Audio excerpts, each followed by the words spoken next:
Bonjour et bienvenue dans ce point bourse du 8 mars 2023. Je rappelle que les informations et analyses données sur cette chaîne sont de net indicatifs et ne peuvent pas être considérées comme un conseil en investissement. L'investissement boursier est risqué et vous êtes responsable de tous les investissements que vous faites. Alors hier c'était l'allocution de Jérôme Powell, le président de la Fed. Et à chaque fois qu'il ouvre la bouche, généralement c'est pas bon signe depuis l'année dernière. Et on le voit ici, allocution à 16 heures, donc à 10 heures heure de Paris. On va zoomer, hop, c'est ici, c'est le gros chandelier rouge, hop, c'est la descente. En substance, qu'est-ce qu'il a dit? Il a dit que les hausses des taux allaient continuer et probablement être plus agressives que ce qui était prévu, à la fois en termes d'intensité d'augmentation et de fréquence, c'est-à-dire qu'on passe peut-être d'un 0,25 à un 0,5 et peut-être d'une fois tous les 2 mois ou tous les 4 mois, une fois tous les 2 mois ou tous les mois. C'est-à-dire toujours plus d'augmentation sur la hausse des taux. Pourquoi? Pour toujours lutter contre l'inflation qui ne descend pas. C'est le problème aux États-Unis. Dernièrement, qu'est-ce qu'on a eu aussi il y a quelques minutes? C'est les chiffres de l'emploi. Aux États-Unis, on s'attendait à des créations d'emplois non agricoles à environ 195 000 nouvelles créations d'emplois, chiffre révisé à 200 000 et finalement on a plus de 240 000 créations d'emplois, ce qui veut dire que le marché de l'emploi va encore très bien aux États-Unis, ce qui va mettre beaucoup d'argent encore dans le marché et donc ne pas faire baisser l'inflation. Parce que le marché US, toujours au niveau de l'emploi, est toujours assez fort. Donc c'est un paradoxe qui fait qu'on n'a pas une baisse des prix sur les marchés. Les entreprises vont plutôt bien, mais les marchés actions n'aiment pas ça parce que les taux ont continué à monter à cause de l'inflation qui ne descend pas, on le voit. Donc ici, les marchés ont mal réagi. Pourtant, au niveau européen et français, on va voir sur le CAC. Alors, hop, le cas qu'on était ici, c'est pareil, hein. C'est 16 heures en France. C'était hier, donc les marchés ont énormément dégringolé jusqu'à aujourd'hui, donc ouverture en gap baissier, puis on est remonté. On voit, on a comblé le gap, et puis là, on se stabilise environ, hein. On perd 0,10%, mais il y a fort à parier qu'à l'ouverture dans quelques minutes, ça reprenne un peu à la baisse. On va regarder en journalier. Alors oui, le petit jeu que j'avais fait, c'était les pondérations sur le CAC. Donc il y a juste, c'est Aurélien, je crois, qui avait répondu. Effectivement, c'est LVMH qui pèse pour 17% environ dans le CAC 40, donc sur l'indice qu'on voit ici. Et à contrario, on a Unibail qui pèse moins d'un demi pour cent, je crois qu'ils sont autour de 0,2 ou 0,3%. Unibail, donc on voit que les actions du CAC 40 ne sont pas égales et ne vont pas peser autant pour l'indice. Donc c'est ça qu'il faut faire attention, hein. C'est un peu ce qu'on appelle l'illusion des indices. Donc quand ça monte comme ça, généralement c'est quoi? Quand le CAC monte ou le CAC descend, bah, c'est forcément les grosses pondérations qui vont jouer, c'est-à-dire le luxe avec LVMH. On a aussi Total qui est énormément pondéré sur le CAC 40. Donc il va y avoir comme ça quelques 3, 4, 5 actions qui vont faire un peu la tendance du CAC et la majorité des autres qui vont pas influer sur le CAC 40. Donc c'est pour ça que c'est intéressant vraiment de voir en détail un peu toutes les actions et pas seulement se focaliser sur le CAC 40 parce qu'il va générer un graphique qui va être en proportion avec ces grosses pondérations uniquement. Donc attention. La deuxième chose que je voulais voir, c'était les tech US.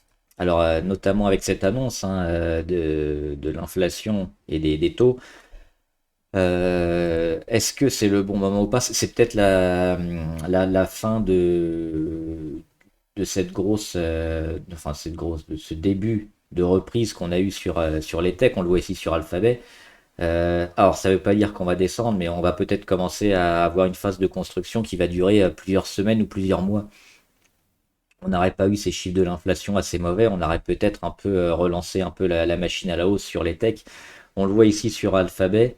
Hop, on dézoome. On n'ira certainement pas aller chercher la résistance ici à 99,5. On va construire pendant un moment sur Amazon. c'est pareil, hein, toujours en phase de dégradation. Alors il y a eu un peu une petite reprise, mais là on va certainement un peu avoir une phase pas très intéressante à trader parce que ça va durer un peu longtemps dans ces eaux-là avant de véritablement casser et nous donner une tendance un peu plus forte. Sur Apple, on l'a vu que c'était un peu plus haut, mais on voit grosse résistance ici à 157. Échec, échec, échec. Discours de Powell, ça risque de redescendre un petit peu et de construire dans ces eaux-là. Donc, pas forcément le bon moment de rentrer sur ces techs-là. Quelles actions peuvent être intéressantes? Alors, il y en a toujours pas mal, hein. Moi, j'ai noté notamment l'or. Pourquoi? Euh, pour ça, l'or, ils reviennent ici, hein, sur leur niveau pivot. Alors, on parlait souvent des 1800, hein, l'année dernière, et les 2 dernières années, même sur l'or, on le voit, les supports des 1800 ici, énormément travaillé, qui a souvent un peu fait office de niveau pivot. Là, on a une petite résistance ou support à 1817, plutôt un support, parce qu'on revient le chercher, hein, c'est l'oblique fixe ici verte qu'on est venu casser au mois de décembre et on revient dessus au mois de février, mars. Donc, zone a priori défendue, hein, sur l'or. On regarde les indicateurs. La MACD, elle est revenue en territoire négatif. Là, on a une inversion de tendance, donc plutôt favorable pour une reprise sur l'or, hein, qui a consolidé seulement. Gros run de l'or parti ici du mois de novembre sur les 1620. On est allé frôler les 1950. On les a touchés même, les 1950. Consolidation, donc c'est plutôt sain. On rend quoi? On rend environ 30 ou 40% de ce qu'on a gagné. Donc les 50% ici sur la grosse zone de travail, hein, au-dessus de la moyenne à 200. Consolidation tout à fait logique. Puis ici, sur la zone pivot, hein, sur les 1817, probablement une zone travaillée. Déjà une première fois, là on y revient une deuxième fois. Donc on va certainement repartir. Je pense à la hausse, c'est mon scénario. Après, je peux me tromper, hein, si ça dégringole, il faudra oublier ce scénario-là. Mais on a une petite oblique court terme ici sur l'or, une zone de travail sur le support, et puis l'inversion de tendance niveau MACD. Donc c'est plutôt intéressant. Au niveau graphique et indicateur, on va regarder quelques actions, notamment en relation avec l'or. C'est Newmont. Alors, ils ont donné des dividendes, hein, hier ou aujourd'hui, ça va tomber. Je crois que c'est hier, c'est tombé hier. Ce qui explique en partie la chute, hein. On a eu aussi la correction sur l'or.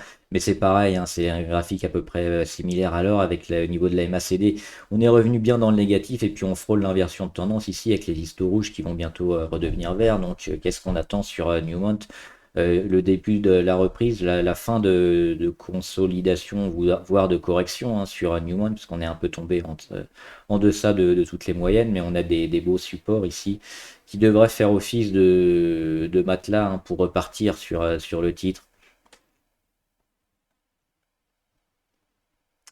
Et je voulais voir quelques actions intéressantes à suivre qui pourraient peut-être partir, ou du moins qui ont été intéressantes avec leurs résultats. Acticor Biotech, on l'avait joué une partie, hein, il y a l'année dernière avec quelques belles envolées. On pourrait y revenir. Pourquoi? Parce qu'on voit qu'ici, elle est en train de faire sa consolidation après une grosse poussée avec des volumes toujours intéressants. Et surtout une zone pivot ici, un support sur les 7,7, 7,70. Échec au mois de décembre, échec au mois de décembre, échec au mois de janvier, échec au mois de février. Et au mois de février, hop, enfin ça décolle, ça passe. Donc là, on a véritablement une zone bien marquée et on y revient. On y revient alors que les moyennes les plus longues, et on voit ici en rose et en bleu, sont plutôt ascendantes. Donc c'est véritablement une phase de consolidation saine sur le titre et qui devrait aussi permettre au titre de repartir. Donc une porte d'entrée et une zone d'achat sur les 7,70 intéressante à jouer. Alors attention, c'est une biotech, on met pas une grosse ligne, mais une petite ligne spéculative, ça peut certainement repartir assez fort. On a aussi Altaria, hein. Si on dézoome, Altaria c'est propre. Pourquoi? Parce qu'on voit la baisse de la volatilité. Déjà la grosse phase de correction ici. On oublie cette oblique rouge là, très court terme, mais on va regarder plutôt celle-là. Et puis on voit les phases de vagues, hein, qui sont de plus en plus petites, avec les supports de plus en plus hauts, les résistances de plus en plus basses. Donc phase de congestion, perte de volatilité. On est ici maintenant sur Altaria. Ça demande quoi? Ça demande un pic de volume, une grosse poussée pour démarrer un retournement et une séquence haussière. C'est graphiquement aussi très intéressant de voir ce genre de config avec la grosse perte de volatilité qui annonce généralement des gros mouvements assez forts, à la fois en termes de pourcentage, mais surtout dans le temps. C'est ça qui va nous intéresser. Dassault Aviation, je crois qu'ils ont donné des résultats aujourd'hui. Pas terrible, pourquoi? Parce qu'on a toujours la grosse résistance à 165, on va la regarder. Alors même en journalier, on la voit pas, il faut la regarder en hebdomadaire. Elle est ici, hein. Juillet 2018, mai 2022, boum boum, résistance. Là, on y revient. Alors, c'est intéressant parce que ça pourrait faire une petite figure de tasse avec anse. Alors, une tasse un peu bizarre ici avec le haut de la tasse qui devrait se continuer ici, hein, normalement, dans cette zone-là. Mais il y a quand même, ça dans l'idée, c'est d'avoir cette grosse résistance ici qui est rejouée fréquemment, pas fréquemment, si fréquemment quelques temps après, mais surtout dans une unité de temps beaucoup moindre après le gros delta qu'on a eu ici, donc 2018-2022 et 2022-2023. Donc ça c'est plutôt intéressant parce que si ça lâche, ça peut lancer Dassault Aviation vers le haut. On va retourner en journalier. Échec, échec, échec, échec, échec, mais ça commence à se préciser sur Dassault Aviation. Donc le jour où on lâche ici les 165, on va mettre une alerte. Ça sera certainement une position à l'achat à prendre sur le titre.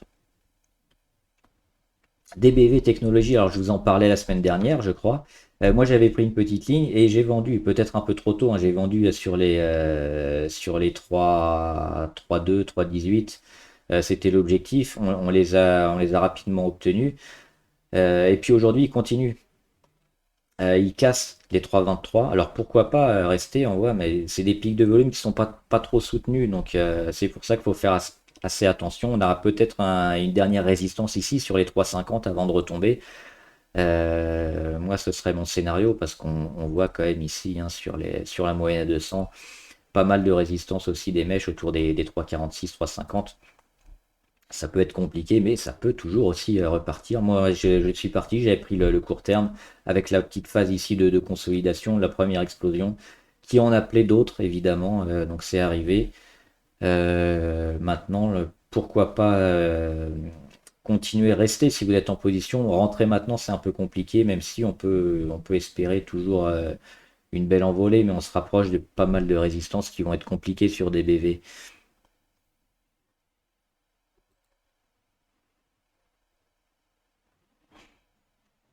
On avait aussi quelques actions qui ont donné leurs résultats, notamment Thales. Alors Thales, ça a été un peu vendu. Pour autant, toujours intéressant, on revient sur les 128, donc c'est cette zone-là qui va être intéressante, hein. On voit le gros support à 128. On revient un peu brutalement parce qu'on perd 4%. Il faudrait le travailler. Être un peu au-dessus, un peu en dessous, mais garder cette zone-là pour être positif sur Thales. Sinon, c'est pas très encourageant quand même. C'est un gros chandelier.